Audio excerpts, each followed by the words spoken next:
welcome to episode 6 of the Spooky Chris podcast. My name is Chris Ringler. I am an author and an occasional filmmaker and artist and weirdo living in mid-Michigan, lifetime horror fan and oddball. I am more of a writer than anything else. You can find my stuff on online. Chris Ringler, if you look me up on Amazon, I have a whole cadre of books on there. Or you can check out my blogs and everything at spookychris.com. So episode 6, I'm as surprised as you are that we're still chugging. I don't know if this means that it's a regular thing or a during the week thing. I don't know yet, but we're at episode 6. So welcome aboard the good ship Doom.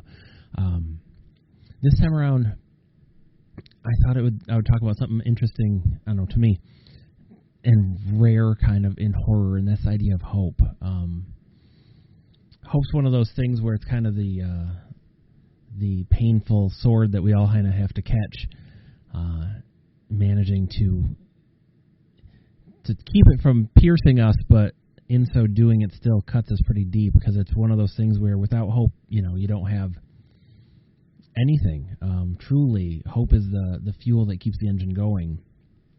Be it the hope that your favorite movie gets made, your favorite store is open, to something like you hope that you get a job, if you're me.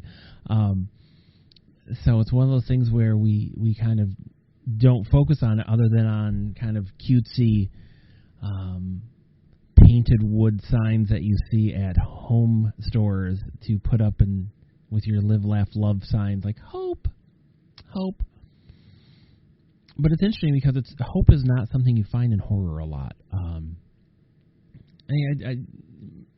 Movies sort of, but like horror definitely skews towards dark, and which is, I was thinking about it a little earlier, and the fact that I don't know that there's a lot of hope in most of my books. Though I try not to be cruel in that, and kind of like punish people, because I think there are, films that do that.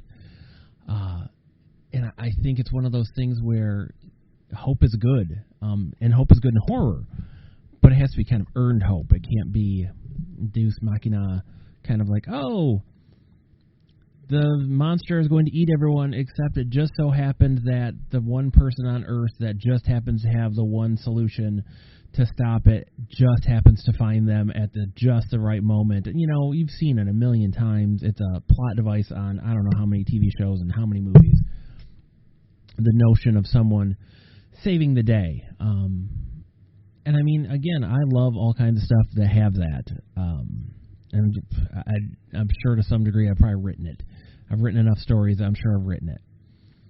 But you kind of want that to be earned, because you want that to feel honest and genuine.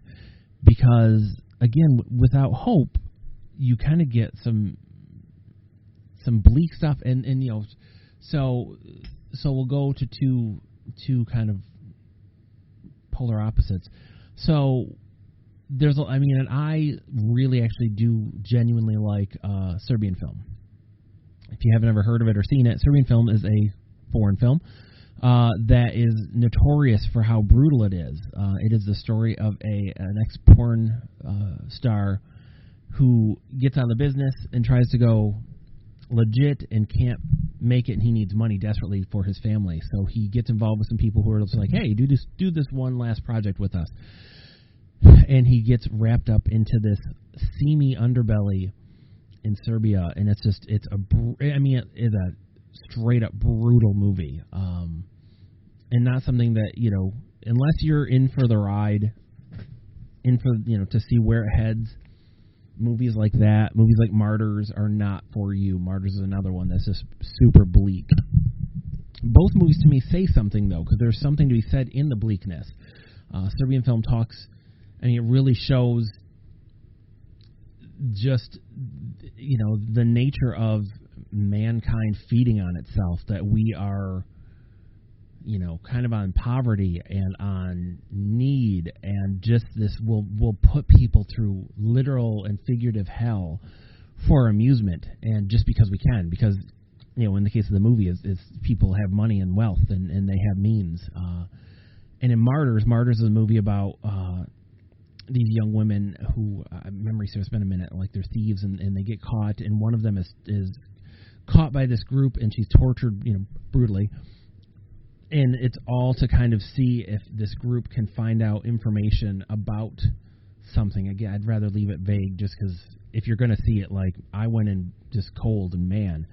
But again, in that movie, there's something to be said in it, and it's the idea of the horrible extremes people will go to satisfy something that they think is godly, that they think is holy, that they think is divine. But yeah, so you go into Serbian film, and again, super bleak, not for everybody, but it does say something. Especially, it says something in how countries like in America or countries that kind of have will feed on the countries that don't. I mean, you see it in labor practices and everything. But then you have movies like Dawn of the Dead and Day of the Dead, which zombie movies are pretty much always bleak. I mean, that's just kind of what it is. But there's hope, and there's genuine hope. Night of the Living Dead kind of ends on a pretty bleak moment. But Dawn and Day both have hope. I mean, Dawn, more than anything, is when everything goes to hell, everything is lost. The woman gets away. Pregnant woman. I forget that she's pregnant. Oh wait, I forget. I don't know. It's so terrible when you get old and your memory goes, because then I'm like, wait, does she keep the baby? I can't remember. But she gets away, and the last of the characters decides he's going to fight it out because he's lost everything. So he just says, I'm just going to go out and just take out as many zombies as I can, and then just kind of, pop a cap in my dome. But something changes in him, and he realizes that there's hope, that there's still something out there in the world, and that he doesn't want to give up. And it's rare to find that in horror, but it's interesting because, like, even the Friday the 13th movies have hope. It's that you can survive. It's that you can survive the horror and the nightmare and live. Like, you may not kind of kill the evil forever, but you can survive, and that's important. Again, because like I mentioned in an earlier podcast, I like the Saw movies, but you go through 7 and now there's 8 movies, and there's like barely a drop of hope, and that's hard to do. And there's a place for that. There's a place for bleak films, for bleak storytelling. As long as there's a message, because you can make stuff that's just brutal, because I've seen that stuff too, where it's brutality and meanness for the sake of it, and then they kind of paint it with a thin coat of art and say, no, it's art, you just don't get it. Well, no, it's just you guys are just jerks. I watched a movie the other day, Descent into Darkness, I believe it was called. It goes through by a couple of different titles. It's a found footage movie about a man from, I'm trying to think of what country. It seems like it was a Eastern European country, but and he goes on kind of holiday, and he's going to go on a travelogue tour, filming everything, and he has this silly rig he has set up for a production company he's going to film it for, and just kind of give everybody kind of a man on the streets kind of view. And I was shocked at how good it was and how bleak it was. And again, a movie says something, but wow, I was not prepared for how just dark and nasty it got. And the thing is, that's kind of where it's good to have varied interests in horror, especially, where you can kind of go and then watch a Critters or Return of the Living Dead, or especially Return of the Living Dead 2, because that's much more, much funnier. But movies that kind of have more humor to them. We went and saw Us last night, and that's a dark movie, and it has a lot of humor in it, and it's natural humor. And humor, people poo-poo the idea of humor and horror, but like they really are so close to one another, because it's kind of both are about the punchline. But like natural humor earned humor is just as good as an earned scare. Is you don't want a movie of jump scares because they're not earned. It's not genuine. It's just like, oh gosh, okay, somebody jumped out at me from point blank. A cat jumped out at me.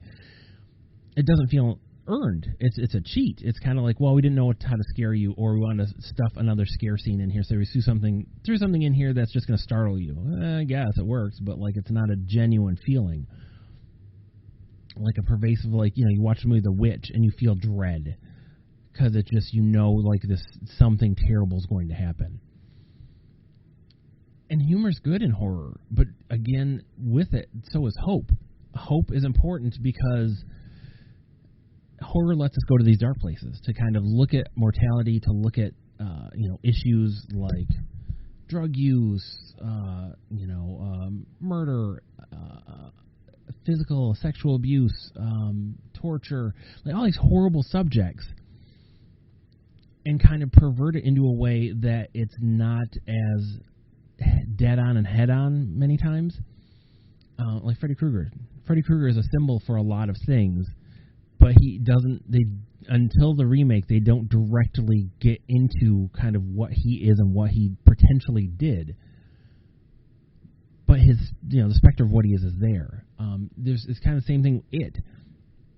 Pennywise, there's a part of the Pennywise character that is kind of pedophilic because he goes after children primarily, and he kind of, if you watch the remake, the initial scene is almost like a seduction, and it's creepy, and it's great because it's not a sexual seduction. It is he is trying to seduce him to get him to devour the kid.